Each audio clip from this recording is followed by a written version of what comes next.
There we land. Yeah, sorry about the noise at the start, but please smash the like button. It's very important because Arsenal have just won 2-0. Smash the likes if you believe Arsenal deserve that, or smash the likes if you believe that Villa deserve to win that game. I'm not going to come on here and be salty. Only a little bit. Am I allowed to be? I think so. Look, we could break the game down however we wish. Arteta's game plan, some of the players not really being up to the standard that they thought, on both sides. Where did Villa go wrong? Where did Arsenal go wrong in the first half or so? Why couldn't Watkins bag more than he should have, which was nil? So there's a lot of questions around this whole game, and we're here to talk about it. Well, I'm here to talk about it and give my opinion on it because otherwise, what's the point? So, you know what? First and foremost, if you don't like what I have to say, it's as simple as that. On to the next one, right? But in the end, I've changed my mind. Arsenal fully deserved to win that game. And I'll tell you why. Just because Watkins decided he couldn't score in a brothel does not mean that Arsenal deserve to lose that. Could they have dead and buried that game as in aka Aston Villa? Of course they could have. They could have made it a lot more tougher or a lot more easier than themselves or a lot more tougher for Arsenal. But that was not the case in the first half. If we go towards it, in the first 5 minutes, I thought, oh, here we go, Arsenal. And then you know what? The lack of quality on both sides was showing. The one standout player from that first half, maybe two. If I'm trying to pick a player from each side, Morgan Rogers is the easy one, even though he's the one that ended up gifting Saka a goal. No, sorry, Trossard that goal. Yeah, man. So if we wait, who scored that first goal?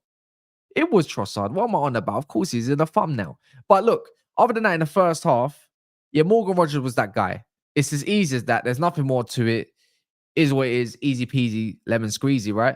But in the first half, a lot of praise won't go their way. But again, Gabriel and Saliba, that defensive partnership thriving once more, it's going to be the thing that maybe secures Arsenal this league potentially later in obviously in May. This is what it is. You got to think of it like this. The limited amount of chances from both sides could have been a lot more better.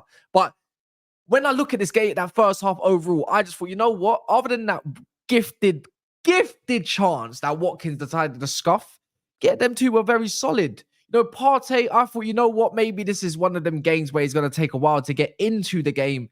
Didn't impress. Declan Rice, I'll be honest, I didn't even realize he was even in the game in the first half, let alone the second. Erdegaard trying to do things, couldn't provide enough influence, and that's credit to Onana. You know what? Onana had a quite a good game, so there's a second player on that team that probably deserves to hold their head high. Tielemans with some decent things, but limited chances for Aston Villa. And you know what? To rue the day, there you go. You killed yourself on that notice. Unfortunately, Matty Cash got injured, bringing on one of the young bucks all the way from Serbia.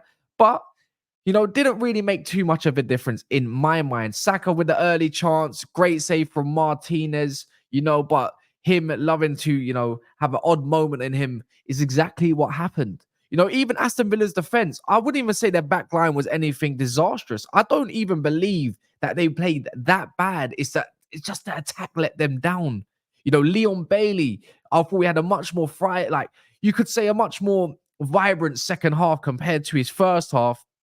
There were moments where he could have definitely hurt Arsenal. I thought he had Timber on ropes today. Held out in the end, though. But if we go on to the second half where things got more interesting, as that game overall was a little bit sour, a little bit deadbeat, but it probably suited someone like Arsenal. Remember, you have to remember that in last season, they lost here. They lost twice against Villa. So now, at the end of this result, they're 3 points better. So that's an improvement. Last year, Arsenal didn't play that well. And I'm going to hear a lot of people say, oh, Arsenal didn't deserve to win that. Last year, they were also just as crap. It wasn't really the case for them to go and start celebrating victories anywhere near means. It's just that I think most of us knew, as long as the game continued, Arsenal have the players within them, themselves, obviously in the team, to go and get that collective win for the 3 points that they need. Saka was always going to come up with a moment. And oh my word, if I'm allowed to have some sort of criticisms, this is why I believe Trossard celebrated the way he did. Other than his like that bad boy binocular celebration that he's got going on, he was more like he's kind of just sending a message to the manager like, why did you bench me in the first place?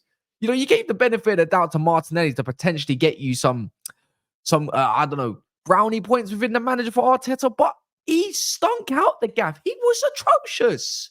He was atrocious. Trossard is just sending a message to say, I'm here. I'm a finisher. I can get you goals when I need to, when it means enough to the team. Look, Saka done really well against Digne, who tried to drag him down, pull him by the shirt, beat him, and also got that crossing. Yes, Morgan Rogers, I believe it was him, gifted like the extra little touch as he's trying to clear it into obviously the path instead. Trossard, great finish, bottom bins. And I just knew it was a dead rubber game after that. It's done. And then Saliba with that absolute... Bro, this guy's fake, Did anyone witness that road run he decided to do at the end when Jacob Ramsey was on the near enough on a 1v1 situation against David Raya? Oh my word.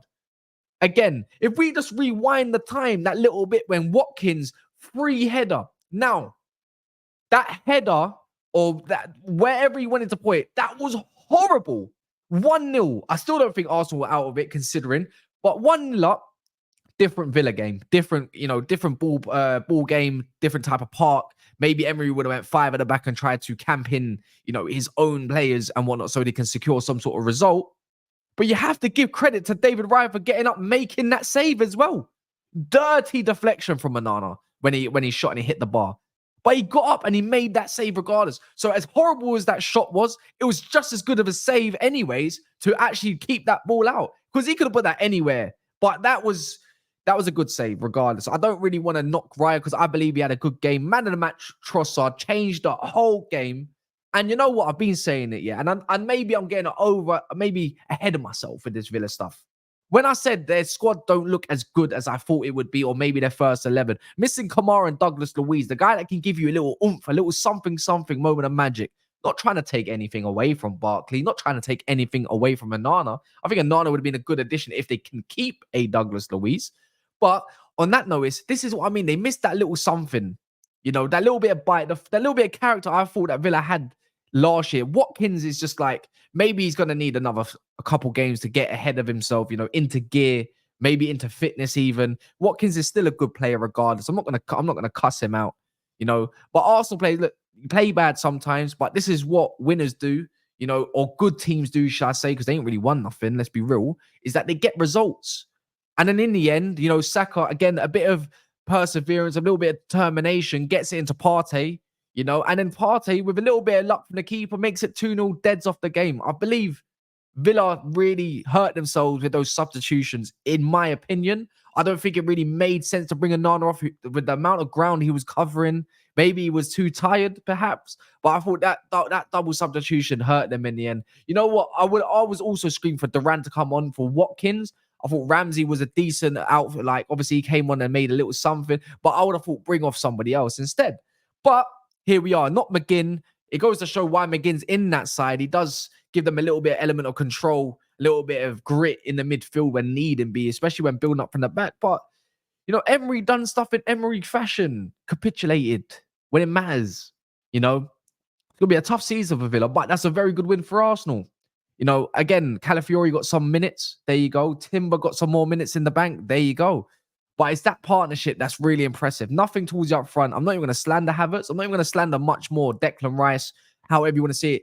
That centre-back partnership is so good. Just like City's partnerships at the back that they have throughout the seasons as well. It's just as good.